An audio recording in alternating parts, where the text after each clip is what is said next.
Good morning. We looked last time at how our words are not sufficient for our life in the kingdom of God. Now, oftentimes the kingdom of God is associated with, the kingdom of heaven is associated with power, and that's true. But Jesus is keen in his teaching in the Sermon on the Mount to make sure that while the kingdom of God has power, power does not get mistaken for the kingdom of God. That's an important thing to note. The kingdom of God possesses power, but that doesn't mean that power necessarily equals the kingdom of God. The kingdom of God, for example, includes truth. It includes right words. It includes right propositions. It includes right statements about God. But that doesn't mean right statements about God are necessarily the kingdom of God. Listen to what Jesus says. He already identified that words, Lord, Lord, are insufficient for entry into the kingdom. Then he says this in verse 22, on that day, many will say to me, on the day of judgment, that day, many will say to me, Lord, Lord. But then they'll add this, did we not prophesy in your name, cast out demons in your name, and do mighty works in your name? Right?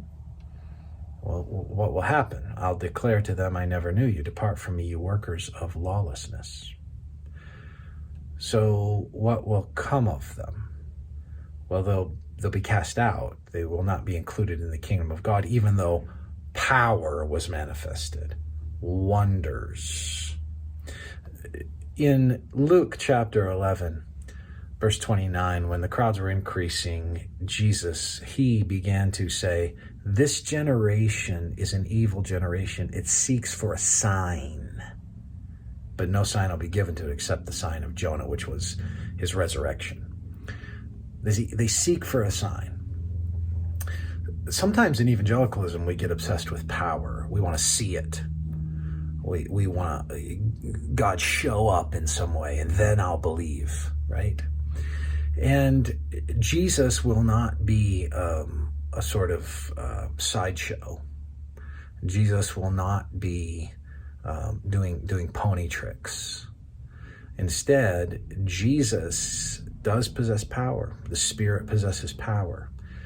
But the kingdom of God, while it contains power, is not equal to power. And just because power manifests does not mean that it is necessarily something of the kingdom, right? You saw this throughout Israel's history. Moses and Aaron do great works, and the magicians of Pharaoh match it, right? The point being that the only power available is not necessarily the power of God in that way. And so one of the things we want to note is that if we're seeking power, if we're always seeking experience, if we're always lusting for a sign, if we're always wanting something to happen, and that's our way into faith, then we might be doing something similar to what we did with words. We're not understanding what lordship really entails. So if it doesn't entail words, and it doesn't entail wonders in that sense, or it doesn't equal words and equal wonders, it certainly entails them, doesn't equal them. What does it equal? We'll talk about that next time. May the Lord bless you today.